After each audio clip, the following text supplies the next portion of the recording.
Israel ने एक ऐसा तगड़ा खेल किया है जिस पर किसी का ध्यान ही नहीं गया। मुस्कुरा रहे नेतन्याहू ने ऐसा कांड किया है जिसे सुनकर भारत भी हैरान हो जाएगा। इजराइल चुपचाप कई देशों पर कब्जा कर चुका है। इजराइल ने भारत को दिखाया है कि बांग्लादेश का असली इलाज क्या है। अगर भारत ने इजराइल वाली रणनीति पर काम किया तो ना बांग्लादेश बचेगा और ना ही पाकिस्तान। बेंजामिन नेतन्याहू ने तो अखंड इजराइल का सपना लगभग पूरा कर लिया है, लेकिन अब मांग उठने लगी है कि भारत को भी अखंड करने का समय आ गया है। इसकी शुरुआत पीओके और चिटगोंग से की जानी चाहिए। पीओके और चिटगोंग वाला खेल क्या है उसके बारे में आपको आगे बताएंगे, लेकिन पहले देखिए कि इजराइल ने क्या खेल किया है।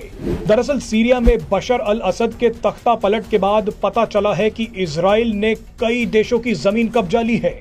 पिछले एक साल में इजराइल ने हमास और हिजबुल्लाह का अंत कर दिया है, पड़ोसी लेबनान के इलाकों पर कब्जा कर लिया है, पूरे के पूरे गाजा को भी कब्जा लिया है और अब तो इजराइल ने सीरिया के इलाकों पर भी चढ़ाई कर दी है। इजराइल ने ईरान को भी ठिकाने लगा दिया है। यानी मिडिल ईस्ट में इजराइल के पड़ोस में जो जंग चल रही है उसका असली विजेता इजराइल बन चुका है। मिडिल ईस्ट में जिस जिस देश ने इजराइल पर हमला किया या यहूदियों को मारा, इजराइल ने उन सभी देशों की जमीन पर कब्जा कर लिया और उन्हें जहन्नुम पहुंचा दिया। अब भारत के पड़ोस में भी इजराइल जैसी स्थिति बन चुकी है। पाकिस्तान और बांग्लादेश में हिंदुओं को मारा जा रहा है। पाकिस्तान और बांग्लादेश भारत को हमले की धमकी दे रहे हैं। ऐसे में कई एक्सपर्ट्स का कहना है कि भारत को बांग्लादेश से चिटगोंग और पाकिस्तान से पीओके छीनना होगा। मजे की बात देखिए कि इस दिशा में हवा चल भी रही है। बांग्लादेश में खालिदा जिया की बीएनपी पार्टी प्रोटेस्ट कर रही है कि अगर भारत ने चिटगोंग पर कब्जा किया तो हम बंगाल, ओडिशा और बिहार पर हमला करेंगे। इस धमकी से ये बात पता चलती है कि भारत चिटगोंग में कुछ न कुछ कांड कर सकता है, तभी तो बांग्लादेश में इसका विरोध हो रहा है। भारत पाकिस्तान को तोड़कर बांग्लादेश बना चुका है, लेकिन अब बांग्लादेश को तोड़ने की बारी आ गई है। भारत अगर चिटगोंग पर कब्जा कर लेता है तो वो बहुत बड़ी रणनीतिक जीत हो सकती है। पीओके में भी ठीक यही परिस्थिति बनती दिख रही है। अखंड भारत के लिए भारत को पूरे पाकिस्तान और बांग्लादेश की जरूरत नहीं है। हमें ये निकम्मे देश पूरे के पूरे नहीं चाहिए, लेकिन इन दोनों देशों के रणनीतिक इलाकों को तोड़ा जा सकता है। इन इलाकों को भारत में मिलाया जा सकता है, ठीक वैसे ही जैसे इजराइल ने सीरिया, लेबनान और गाजा में किया है।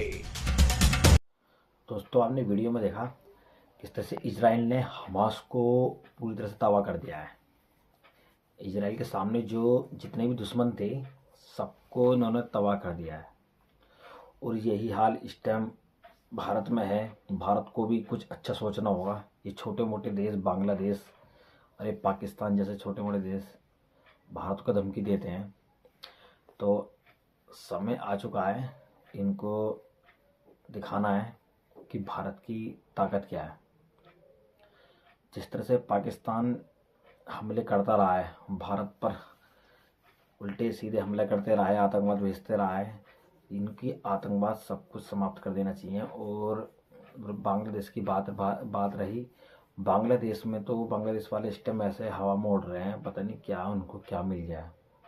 जब से शेख हसीना प्रधानमंत्री पद छोड़ के आई हैं, इस्तीफा दे के आई हैं, तब से बांग्लादेश ने एक अजीब सा माहौल बन गया है। वो सोचते हैं कि अब भारत को हम झुका सकते हैं, लेकिन उनकी ये बहुत गलतफहमी है। भारत कई देशों को बैठा कर खिलाता है। जब दुनिया के अंदर कोरोना आया था ना, तो कई देशों को बैठा के खिलाया था और वैक्सीन हमने दुनिया में बांटी थी और इनको भी लगाई थी जो भारत विरोधी नारे लगा रहे हैं। बांग्लादेश में हिंदू लोगों को इस टाइम जो मार रहे हैं, भगा रहे हैं, और जो शिक्षक नौकरी पे थे, हिंदू नौकरी पर, उनको निकाल रहे हैं। बांग्लादेश वाले सिस्टम अच्छे नहीं कर रहे, लेकिन भारत का समय आ गया है इजराइल जैसा कुछ अटैक करे और बांग्लादेश जैसे देश को भी, पाकिस्तान जैसे देश को भी सबक सिखाए। आज की वीडियो में इतना ही, मिलते हैं फिर अगली वीडियो में। तो विदा करें। जय हिंद, जय भारत।